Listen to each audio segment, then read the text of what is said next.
各位好，自由行今次嚟到福田嘅卓越 InTown， 呢度呢有好多食肆。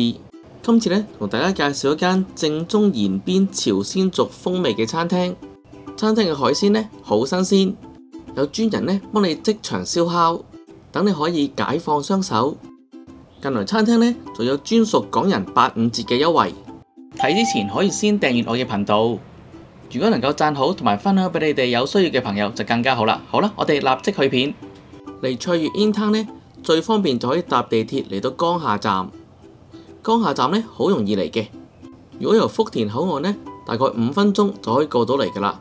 羅湖站呢都只係需要14分鐘。如果喺蓮塘口岸呢22分鐘轉一次線就可以過到嚟噶啦。我哋之後呢就可以喺 D 出口嗰度出，上到地面之後呢只需要向前行，行到去大馬路呢個位置之後呢就轉右，之後呢沿住行人路向前行，大概5至8分鐘左右。跟住之後呢過對面馬路，見到呢個咁巨型嘅購物公仔銅像呢，就係卓越 InTown 啦。咁如果想去今次介紹嘅餐廳嘅路程又係點呢？咁我拍咗一條縮時嘅攝影，大家呢可以參考一下。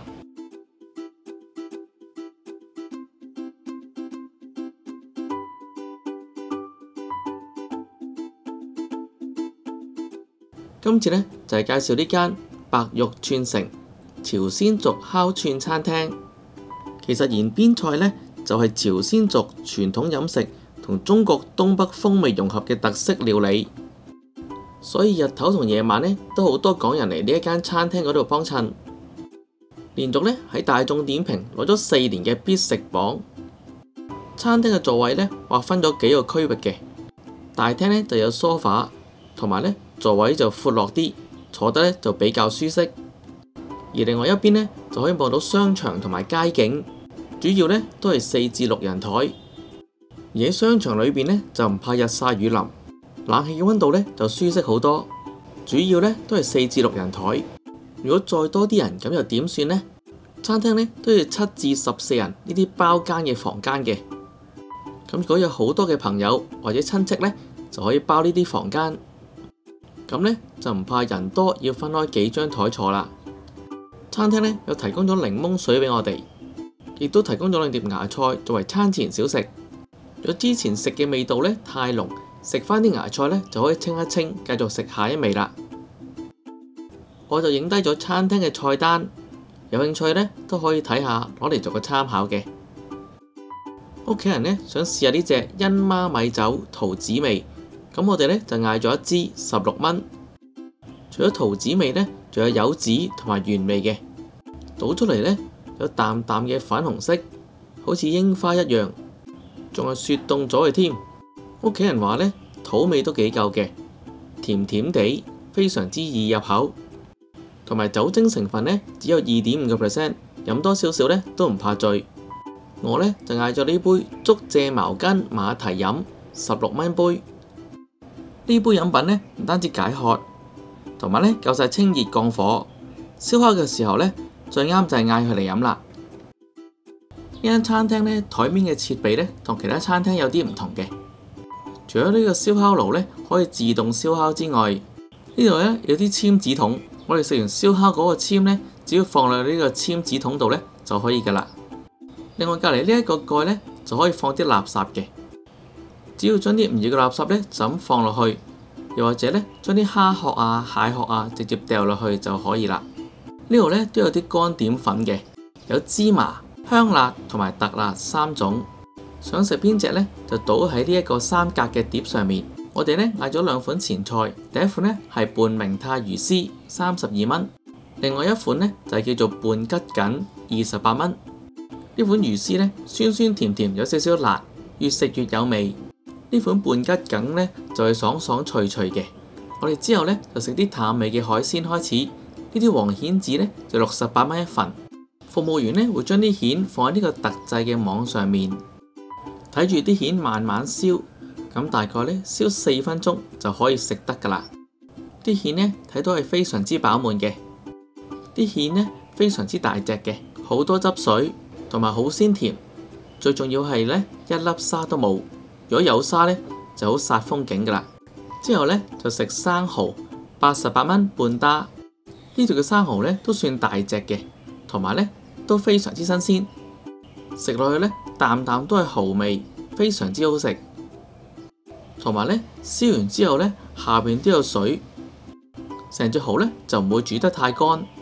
最重要佢嘅蒜頭呢就冇落得太多，遮蓋咗蠔嘅味道。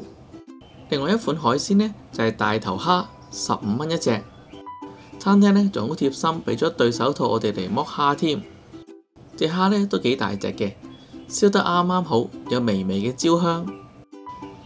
剝蝦嘅時候呢，有少少蝦膏，因為好新鮮啊，所以蝦肉呢非常之爽，同埋呢有微微嘅燒烤味道。之後服務員呢就幫我哋燒烤其他嘅食物啦。呢度嘅燒烤架呢，每次係可以燒烤12寸嘅食物嘅，再加上呢個燒烤爐呢，有呢一個自動反轉食物嘅功能，所以呢，食物燒烤均勻，火力足夠。呢款嘅設計呢，出邊嘅餐廳都係少見嘅。趁佢燒烤嘅時候呢，我哋就食呢碗蕎麥冷麵，35蚊。呢個冷麵呢，有多種配料。最特別呢，就係有一片雪梨，連埋冰冰涼涼嘅蕎麥麵一齊食，少少嘅酸味，再加上好冰涼，非常開胃。因為受熱均勻，大概7至8分鐘呢，啲串燒就會燒熟噶啦。熟咗嘅燒烤呢，服務員就會擺上呢個架上面，擺喺上面呢，亦都可以保持到個溫度。服務員呢，幫我哋燒緊第二款嘅時候呢，我哋就可以試食啦。呢一款呢，係伊比利亞黑豬梅花肉串，6個8一串。呢隻伊比利亞黑豬呢，係食橡樹果大嘅，油脂均勻，味道呢就淡啲。如果覺得唔夠味呢，都可以點呢啲乾點醬落去試下嘅。咁食完之後呢，我哋就試下佢哋呢度嘅招牌白肉串，5蚊一串。呢度嘅白肉串呢，用咗雪梨同埋洋葱醃製，所以呢有淡淡果香同埋有少少嘅甜味。不過呢，我就更加中意食呢款金鳳梨白肉串，因為呢度呢係用新鮮菠蘿嘅，同白肉串呢非常之夾。另外雞脆骨呢，就係4個半一串，脆得嚟呢有少少辣味。呢度嘅鰻魚串呢，都係必點嘅。呢度啲鰻魚呢，油脂感好重，非常之肥美，再加埋個皮呢，就燒得好脆，所以我嚟親呢一度呢，都會點幾串鰻魚食下嘅。呢一款呢，叫做揮春串，5蚊一串。呢一款串燒呢，好有延邊特色，係一款呢辣味嘅牛肉串。最後呢，意猶未盡，嗌咗2款呢羊肉串燒。呢度嘅燒烤呢，唔會落得太重調味，所以呢，好適合香港人食。呢款羊肉串呢，一層肥一層瘦，就可以食到呢2款羊嘅唔同味道。另外呢款呢，羊辣間肉串呢，就因為有筋膜位，所以一邊食呢，一邊食到啲肉香出嚟。如果意猶未盡呢，就可以嗌呢一款叫做米腸嘅嚟試下。佢係朝鮮族嘅特色小食，由糯米、豬血調製而成嘅。蒸熟咗之後呢，切開一件件就可以食噶啦。食嗰陣時呢，可以點少少呢啲辣豉油嘅，咁樣食呢就會好食好多。今次呢，係我第3次嚟白玉串城，依然覺得好滿意。餐廳嘅環境舒適，食材新鮮，尤其肉類同埋海鮮嘅品質好高，調味啱晒香港人嘅口味，仲有專人幫手燒烤，唔使自己喐手，可以輕鬆享受美食。最近仲有85折優惠，出示回鄉證就得，全深圳分店都適用，優惠期去到4月30，真係好抵食。好啦，今次嘅介紹就去到呢度，我哋下集見啦，拜拜。